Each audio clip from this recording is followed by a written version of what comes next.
Last night, while being interviewed on a podcast, the host asked me, what is the difference between trauma and betrayal trauma?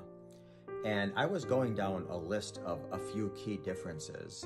One of them, however, is, and let me just explain quickly and generally what happens. When we get overwhelmed or say traumatized, our brains release a chemical called cortisol. Cortisol triggers adrenaline. Our adrenaline gives us the energy to go into fight, flight, whatever we need to do.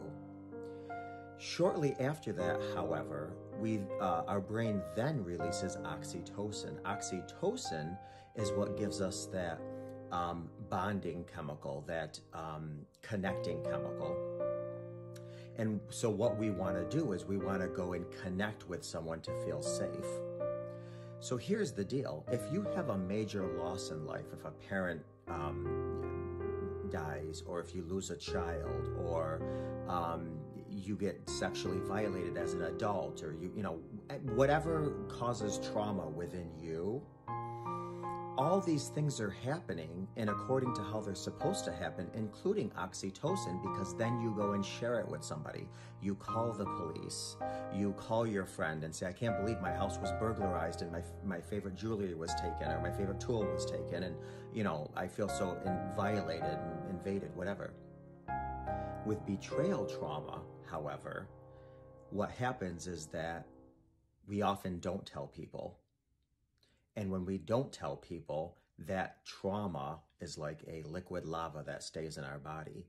Then what happens if we can't tell anybody, or we choose not to, or we can, or what have you, our body then releases opioids. And basically that just, first of all, that counteracts what the cortisol is supposed to do.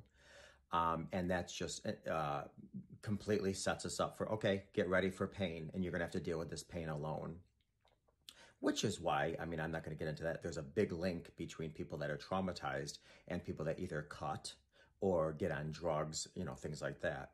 Because that opioid feeling is like, oh my God, this is just takes me into heaven. Well, it's a false sense of heaven because obviously there's a lot of negative side effects and ramifications with all that. But that's one of the key differences between trauma and betrayal trauma, is that betrayal trauma is a secret society, and the whole chemistry in our brain and body acts and reacts differently than, say, a trauma itself. There's some other differences, and I'll get into that maybe in another video, but I just wanted to give you a gist of just one of the reasons trauma and betrayal trauma are different.